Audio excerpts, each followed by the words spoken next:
नारायण नारायण नारायण नारायण।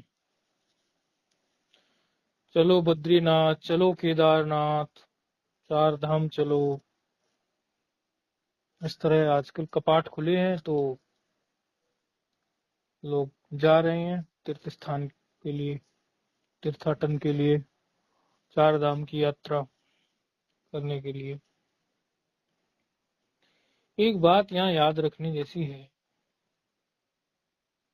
एक समय ऐसा आया था, एक काल की, ये जो हमारे तीर्थ स्थान थे, बद्रीनाथ, केदारनाथ इत्यादि, क्षिप्त विक्षिप्त से हो गए थे। कोई पूजा अर्चना ठीक से होती नहीं थी। कुछ इस प्रकार की आंधी चल पड़ी थी कि वेद जो हैं वो सत्य नहीं है, वेद झूठे हैं, और वेदों में जो धर्म बताया गया है, वेदों में जो हमारी अर्चनाएं बताई गई हैं, जो पूजा, जो हमारी पद्धतियां हैं, वो किसी काम की नहीं है। बौद्ध के बाद में बुद्ध के अनुयायियों ने, बौद्ध ने तो अधिक कुछ बोला नहीं, बुद्ध ने तो, लेकिन बुद्ध के बाद के अनुयायियों ने, बुद्ध के अनुयायी बौद्ध कहलाए, उन्होंने अपने ढंग से ऐसी हवा चलाई कि हमारी वैदिक धर्म को पूरी धज्जियां सी उड़ाने की उन्होंने कोशिश की। एक विलक्षणता हमारे यहाँ है कि जब कोई भी चीज अति पे पहुंच जाती है तो भगवान किसी न किसी रूप में नित्य नैमित्त अवतार लेके आ जाते हैं। तो इस तरफ ये हवा चल रही है, उस तरफ कालड़ी गांव केरल का, आज से 2531 वर्ष पहले, 2531 वर्ष पहले, केरल के कालड़ी गांव में एक ब्राह्मण दंपति हैं, शिवगुरु नाम है ब्राह्मण का, और भगवान शिव जी के एक अनन्य उपासक हैं। यहाँ उनको पुत्र नहीं हो रहा है तो भगवान से प्रार्थना की। वास्तव में एक भक्त जो होता होगा, यदि उसे संसार में कुछ प्राप्त नहीं हो रहा है तो आर्थी अर्थार्थी की स्थिति में आने पर भी वो भगवान की शरण में जाएगा। बाह्य चीजों का, बाह्य संसाधनों का उसे कोई भरोसा नहीं होता। भगवान से प्रार्थना की, भगवान आए, भगवान शिव जी बोले कि तुझे अल्पायु ज्ञानी पुत्र चाहिए या दीर्घायु सामान्य बुद्धि का पुत्र चाहिए। उस ब्राह्मण ने कहा कि मुझे भले अल्पायु मिले लेकिन ज्ञानवान पुत्र चाहिए। और घर में प्रभु भगवान शिव जी के स्वयं ही, उनके ही अवतार, उनके ही अंश के रूप में प्रकट होते हैं। नाम शंकराचार्य पड़ता है। शंकर, बालक का नाम शंकर, बाद में शंकराचार्य। अब ये अवतार की बात, कई लोग ऐसा कहते हैं कि एक हो सकता है साधारण हो, अवतार ना हो, इस प्रकार की कई लोग बातें करते हैं। तो एक बात उनको समझ लेनी चाहिए कि जितने कम समय में उन्होंने जो जो कार्य किए वो किसी साधारण व्यक्ति के बस की तो नहीं है। आज के समय पर या उस काल के जो लोग थे सबको परास्त करना, यदि आप कहो कि आज के समय के लोगों की बुद्धि तो थोड़ी डाउन हो गई है, तो वो समय पे भी जो अच्छे अच्छे विद्वान थे उनको सबको भी तो उन्होंने परास्त किया। तो इतनी बात तो समझ लेनी चाहिए कि भगवान भाष्यकार अर्थात शंकराचार्य जी कोई साधारण पुरुष तो नहीं थे। जो कार्य उन्होंने इतने कम समय में, इतनी कम उम्र में किए।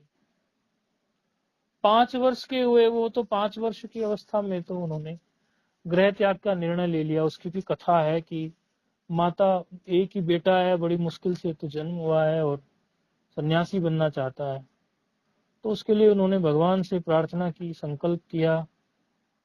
शंकराचार्य जी ने, या बालक शंकर कहो, उस समय तो शंकर के नाम से बालक का नाम। तो नदी में स्नान करने गए, वहां मगरमच्छ ने उनका पैर पकड़ लिया। दूर माता खड़ी थी नदी से, तो माता को कहा, माता ये मगरमच्छ ने मेरा पैर पकड़ लिया, यदि तो मुझे संन्यास लेने देगी तो देखिए मगरमच्छ मुझे जिंदा रहने देगा, ये छोड़ देगा, मैं ऐसा संकल्प लूंगा कि मुझे संन्यास लेना है। अब ये लीला ही थी, नहीं तो इस प्रकार मगरमच्छ पकड़े और ऐसी घटना घटे, ये संभव नहीं। माता बोली जहां भी रहेगा जीवित तो रहेगा, सन्यासी रहेगा, जैसे भी रहेगा। बोले ठीक है बेटा, तू सन्यासी बन जा। तो तुरंत मगरमच्छ ने पैर छोड़ दिया। इन्होंने सन्यास ले लिया। माँ ने एक इनसे बस ये एक थोड़ा सा माँ ने प्रेम से, स्नेह से, माता की ममता होती है, कहा कि बेटा मुझे जब तेरी जरूरत हो, मैं तुझे याद करूं, मेरा मिलने का मन करे, माँ की ममता होती है, तब थोड़ा मेरी तरफ भी दृष्टि डालना। ये नहीं कि सन्यासी हो गया तो माँ से संबंध बिल्कुल ऐसा कर दिया। तो इसीलिए कई बार शांकरी संप्रदाय के सन्यासी जो हैं उनमें ये बात भी प्रसिद्ध है कि हमारे भगवान भाष्यकार ने भी माँ को वादा किया था, और माँ का जो धर्म है या माँ का जो जिम्मेदारी है वो सबसे बड़ी होती है, और माँ को यदि आवश्यकता पड़ती है तो सन्यासी माँ से मिल सकता है। भगवान शंकराचार्य जी के जीवन से ऐसा लोग उद्धृत करते हैं, और इतने कम समय में उन्होंने इतना कुछ कर दिया। उसके बारे में एक श्लोक आता है, बड़ा प्रसिद्ध श्लोक है, अष्टवर्षे चतुर्वेदी। 8 वर्ष के थे तो चारों वेदों का ज्ञान उन्हें हो गया। द्वादशे सर्वशास्त्रविद। जब 12 साल के हुए, द्वादश मतलब 12 साल के हुए, जब 12 वर्ष के हुए तो सारे शास्त्रों के ज्ञाता हो गए। षोडशे कृतवान भाष्यम। जब 16 साल के हुए तो ब्रह्म सूत्र पर उन्होंने भाष्य लिख दिया, 10 उपनिषदों पे उन्होंने भाष्य लिख दिया। षोडशे कृतवान भाष्यम। द्वात्रिंशे माना 32 वर्ष।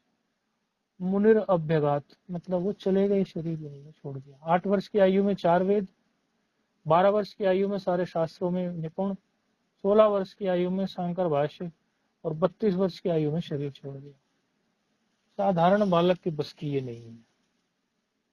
तो स्वीकारना ही पड़ता है कि भगवान भाष्यकार जो थे वो भगवान शिव के अवतार ही थे, और यही प्रसिद्ध है, और ये दिखता भी है जीवन से।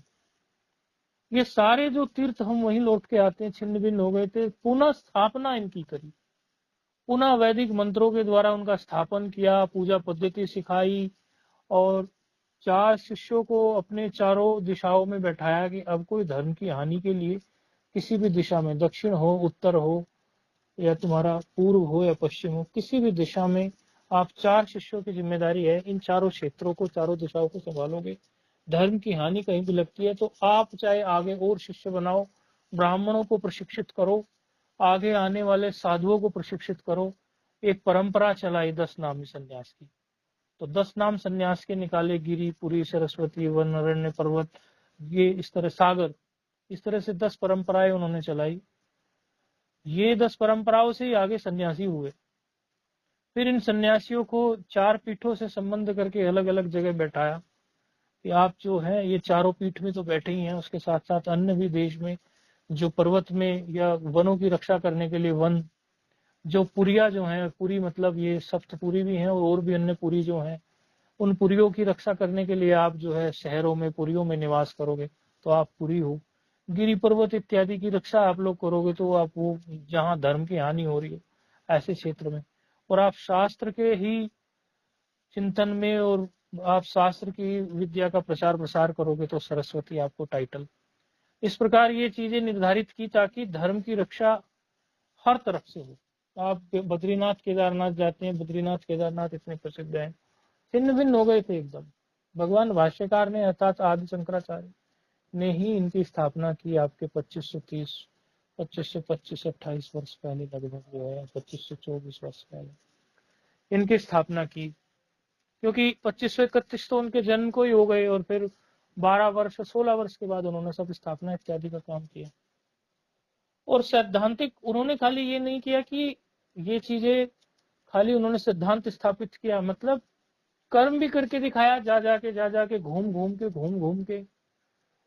अब देखो, आप कि केरल के कालडी गांव से पैदल चले, वहां से नर्मदा नदी के किनारे गोविंद पाद जी को गुरु बनाया अपना, फिर वहां से घूमते घामते पूरे भारत का भ्रमण किया, और बिहार में पहुंचे महामंडन मिश्र को परास्त करके, जो बाद में उनके सुरेश्वराचार्य नाम के शिष्य हुए, वहां तक गए। तो पूरे भारत को उन्होंने पैरों से, अपने चरणों से नाप दिया, और जहां जहां लगा उनको कि यहाँ यहाँ जो है धर्म विरुद्ध अथवा प्रचार प्रसार हमारा जो अवैधिक हो रहा है, अर्थात वेद को ये प्रमाण नहीं मान रहे हैं, वहां वहां जाके उनके तर्कों का खंडन किया, शास्त्रार्थ किया, सब बुद्धों को हराया कि आप बताइए, आप हमारे वेद को किस प्रकार आप नहीं मानते हैं। और केदारनाथ में ही धाम में ऐसा है कि केदारनाथ धाम में उन्होंने शरीर छोड़ के बिल्कुल वो किसी को पता नहीं चला कहाँ चले गए। जिम्मेदारियां सरस्वती, गिरिपुरी, वन, पर्वत, अरण्य, सागर, नाथ, तीर्थ, आश्रम, भारती, इन सब पे जिम्मेदारियां हैं कि आज भी इन परंपराओं के सन्यासी जो हैं भगवान भाष्यकार के आदर्शों पे चले, और जिस जिस तरह उन्होंने धर्म के प्रति इतना रक्षार्थ, धर्म रक्षार्थ इतना परिश्रम किया, उस परिश्रम को खाली ना जाने दे। भगवान भाष्यकार का सिद्धांत ये था कि सगुण के साथ साथ निर्गुण दोनों होते हैं, अर्थात निराकार और साकार दोनों होते हैं। भगवान को आप निराकार के रूप में मान लो या साकार के रूप में मान लो, दोनों रूपों में ही भगवान आपको अनुभूत हो सकते हैं। आप यदि उनको सगुण साकार मानेंगे तो रामकृष्ण इत्यादि अन्य भी जिस भी रूप में आप मानोगे वो आपको मिल जाएंगे। आप उनको निर्गुण निराकार मानेंगे और ब्रह्म के रूप में उनको स्वीकारोगे उपाधि से रहित उनको, तो वो वैसे भी अनुभूत हो जाएंगे। इसलिए उन्होंने ये कहा कि खाली आप एक ज्ञान मार्ग में जा रहे हो और उपासना को आप हे दृष्टि से देखते हो, ये संभव नहीं है। उपासना अपरिहार्य है। इसलिए पंचदेव उपासना प्रसिद्ध की। पंचदेव उपासना तो पहले से ही वैदिक है हमारी, लेकिन प्रसिद्ध की मतलब उस पर बहुत काम किया, प्रचार प्रसार किया कि आप शैव भक्त हो सकते हैं, आप शिव भक्त हो सकते हैं तो शैव कहलाएं, शाक्त हो सकते हैं, शक्ति के उपासक हो सकते हैं आप, और सभी के, गणेश जी के उपासक हो सकते हैं आप विष्णु जी के हो सकते हैं, सूर्य के हो सकते हैं। सभी पांचों देवों की उपासना के लिए उन्होंने, ऐसा नहीं कि अद्वैत वेदांत के ही उन्होंने झंडा लहराया, अद्वैत वेदांत तो है ही पक्ष, लेकिन उससे भिन्न इन सभी के स्तोत्र उन्होंने लिखे। शिव जी के स्तोत्र आप देख सकते हैं, गणेश जी के, शक्ति के, आप भरपूर भक्ति का मटेरियल भी उनका देख सकते हैं। कई लोग, हमारे कई गुरु भाई या कई हम देखते हैं, वो लोग सोचते हैं कि भगवान भाष्यकार तो केवल अद्वैत वेदांत की बात कह के गए, तो अब हमें उपासना इत्यादि पर तो ध्यान नहीं देना चाहिए, तो ये अधूरे ज्ञान की बात है। भगवान भाष्यकार ने तो बल्कि यहाँ तक, उनके शास्त्रों को पढ़ोगे तभी उनके विचारों का पता चलेगा। उन्होंने तो कई शास्त्रों में यहाँ तक सिद्ध कर दिया कि बिना उपासना के आप यदि सीधे ज्ञान में चढ़ जाते हैं तो कहीं ना कहीं आपके ज्ञान में कुछ ना कुछ कचास भी रह जाती है। कई शास्त्रों में ऐसा भी सिद्ध किया है। तो उपासना को भी भगवान भाष्यकार ने बहुत बहुत बहुत महत्व दिया। इसमें बिल्कुल भी हमें ऐसा नहीं सोचना चाहिए कि, हाँ, सैद्धांतिक स्तर पे उन्होंने सांख्य का खंडन किया, सैद्धांतिक स्तर पर, कि भाई ये सांख्य जो प्रधान कारणवाद बोलता है, प्रधान कारणवाद हम नहीं मानते, एक प्रधान है और वो कारण है, उस तरह से करके नहीं मानते। और मीमांसा दर्शन जो है, जो पूर्व मीमांसा, उसमें जो ज्ञान कर्म का जो समुच्चयवाद है उसको भी उन्होंने मतलब खूब परास्त कर दिया। वो कहते थे कि ज्ञान, हमें जो अनुभूति होगी वो ज्ञान और कर्म दोनों को एक साथ लेके होगी, ज्ञान भी कर्म भी, और ज्ञान कर्म के समुच्चय से होगी, ऐसा नहीं था। उन्होंने बताया कि कर्म इत्यादि जो है वो सहायक साधन के स्वरूप हैं, बाकी सब सहायक साधन है, बाकी रीते ज्ञानाद न मुक्ति, अंत में आपको ज्ञान से ही समझना पड़ेगा, क्योंकि अविद्या जो है वो विद्या से ही निवृत्त होगी। जो अभी विद्या पड़ गई है वो विद्या से ही निवृत्त होगी। तो सैद्धांतिक स्तर पर ये सारी बातें उन्होंने कही। फिर उपनिषदों पर भाष्य करना, ईश केन कट प्रश्न मुंडक मांडू केत्रे तैत्रे बृहदारण्यक छांदोग्य, इन पे भाष्य करना, और बड़े में बड़ी बात जो है ब्रह्म सूत्र पर भाष्य करना, भगवत गीता पर भाष्य करना, ये उनके सिद्धांत को बिल्कुल बिल्कुल, ब्रह्म सूत्र का तो है ही, जो तात्पर्य निर्णय ना निकला हो वो ब्रह्म सूत्र में जाके निकल जाता है। इतने कम समय पर ये कर देना, तो आज यदि आप चारों धाम की यात्राओं में जा रहे हैं तो आपके ये स्मरण में रहना चाहिए कि आप ये चारों धाम की यात्रा में कहीं माथा टेकने के लायक बचते नहीं, यदि वो धर्म की रक्षा नहीं करते। तो भगवान भाष्यकार का तो प्रत्येक घर में फोटो होना ही चाहिए, और हमें अपने जो जनरेशन अभी आगे आने वाली है उनको बताना चाहिए कि ये आद्य गुरु शंकराचार्य जी की जयंती है आज के दिन में, वैशाख शुक्ल पंचमी के दिन में, और ये इतने वर्ष हो गए, तो ये वैशाख शुक्ल पंचमी के जो दिन में हम ये कर रहे हैं, ये कोई साधारण महापुरुष नहीं है। इस प्रकार इनके 4 शिष्य हुए हैं, इस प्रकार इन्होंने हमारे वेद की जो भी सिद्धांत थे उनकी रक्षा की है। जब विधर्मियों ने इस प्रकार विक्षिप्त करने की कोशिश की, उस समय इन्होंने 4 पीठों को रख दिया बैठा के कि आप 4 पीठ पे 4 दिशाओं को कंट्रोल करेंगे। ज्योतिष पीठ उत्तर में रख दी पूरी, और बद्रिका आश्रम इत्यादि, श्रृंगेरी पीठ रख दी दक्षिण में, द्वारका को पूर्व पकड़ा दिया, और पुरी को, द्वारका और पुरी को भी उन्होंने इसी में बैठा दिया। मतलब चारों पीठे हो गई ना, ये चारों पीठे चारों दिशाओं के हिसाब से उन्होंने सेट ऐसे कर दी कि यहाँ से फिर आप लोग जो नए नए आचार्य जो हैं वो निकलते जाएंगे। अब तो वैसे तो ये चारों पीठों के अधिकार क्षेत्र से आचार्य होते थे, अभी तो चलो फैल गया है, काफी प्रचार प्रसार हो गया, तो ये सारी जो बातें हैं कि हमारी कितनी पीठ है और शंकराचार्य जी कौन हैं। आज आप जो ये स्तोत्र पढ़ते हैं, ये स्तोत्र शंकराचार्य जी ने किस स्थिति में लिखा, ये किसका स्तोत्र है, ये हमारी आने वाली जनरेशन को अवश्य पता होना चाहिए। जानकारी कम ज्यादा हो सकती है भाई, आपको कम जानकारी हो, किसी को ज्यादा हो, उससे फर्क नहीं पड़ता। जिसका जितना अध्ययन होता है वो उतनी जानकारी भाष्यकार के बारे में दे पाएगा। लेकिन सामान्य रूप से तो अवश्य सबको पता होना चाहिए कि शंकराचार्य जी हमारे भारत की जो महान विभूतियां सृष्टि के आरंभ से और अभी तक हैं, उनमें से एक भगवान भाष्यकार हैं, जिन्होंने इतने कम समय में इतना प्रचार प्रसार कर दिया। और इतना प्रचार प्रसार करने के बाद में उन्होंने समन्वयवादिता दिखाई उसमें भी। मतलब ये नहीं कि सैद्धांतिक स्तर पर कोई चीज का विरोध कर दिया तो उससे कोई द्वेष उत्पन्न हो गया। ये नहीं, द्वेष उत्पन्न नहीं होना चाहिए किसी से भी। सैद्धांतिक स्तर पर जो बात नहीं जमती वो नहीं जमती, कोई द्वेष थोड़ी है। ये हमारी जो है ऋषि परंपरा है। तो आज का दिन जो है भगवान भाष्यकार की जयंती है। हर बार कुछ ना कुछ हम बताते हैं, हर बार कुछ ना कुछ अपलोड भी होता है कि चलो अब की बार ऐसा कुछ, दूसरी बार ऐसा कुछ, क्योंकि भगवान भाष्यकार के जीवन में बहुत कुछ है बताने जैसा। ऐसा नहीं है कि वो कोई 10 20 25 मिनट में खत्म हो जाने जैसा है। अनेकों शास्त्र उनके बारे में हैं।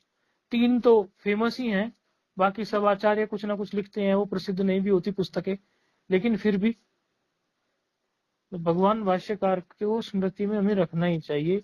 बड़ी सुंदर सुंदर उनकी जिज्ञासुओं के लिए पढ़ने जैसा पंचदशी जो उन्हीं की प्रेरणा से है। मतलब पंचदशी वस्तुतः तो भारतीय तीर्थ इत्यादि का है, लेकिन परंपरा से है, उसी उसी परंपरा से है।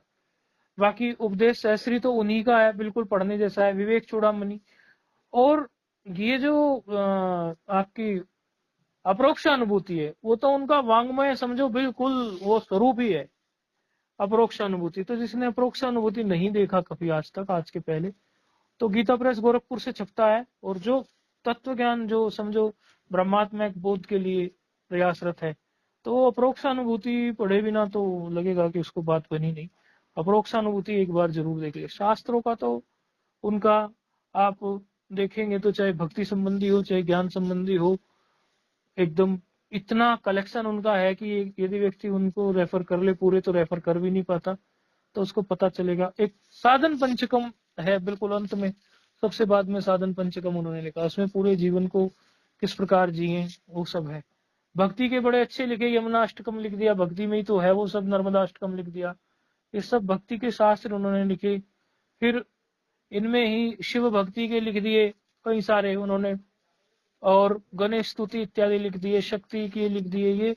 ये सारे शास्त्र उन्होंने हर पक्ष को समझो संपूर्ण पैकेज, कहते हैं ना कंप्लीट पैकेज चाहिए मुझे, वो कंप्लीट पैकेज आपको भगवान भाष्यकार के शास्त्रों से मिल सकता है। भगवान भाष्यकार के जीवन को थोड़ा स्टडी करेंगे, ये देखेंगे कौन कौन से शास्त्र उनके द्वारा रचित हैं, तो पूरा स्टडी करने के बाद में आपको बड़ा गर्व होगा आप इस परंपरा से हैं, कि आपकी परंपरा में इतने बड़े बड़े आचार्य हुए हैं जिन्होंने इतनी कम उम्र में, भला कोई सारा काम निपटा सकता है 32 वर्ष में? भाष्य लिखना, जो भाष्य उन्होंने लिखे हुए हैं उनमें एक एक उपनिषद के भाष्य में जिंदगी निकल जाती है, ठीक से विचार नहीं हो पाता। ब्रह्म सूत्र में आप पूरी जिंदगी निकाल दो ठीक से विचार करने में, इतना इतना खूब सारी उपनिषदों का फिर वहां तात्पर्य निर्णय है। और उन्होंने 32 वर्ष में लिख दिया, शास्त्रार्थ भी कर दिया, अन्य पक्षों का खंडन करके अपने पक्ष को मजबूत स्थापित भी कर दिया। ये कोई सामान्य बात नहीं है। तो भारत के प्रत्येक जन को पता होना चाहिए कि शंकराचार्य भगवान भाष्यकार क्या थे, और प्रत्येक घर में एक छोटा फोटो स्टैचू भगवान भाष्यकार का अवश्य होना चाहिए। हम तो ये हमारा एक शुभ भाव है। नारायण नारायण।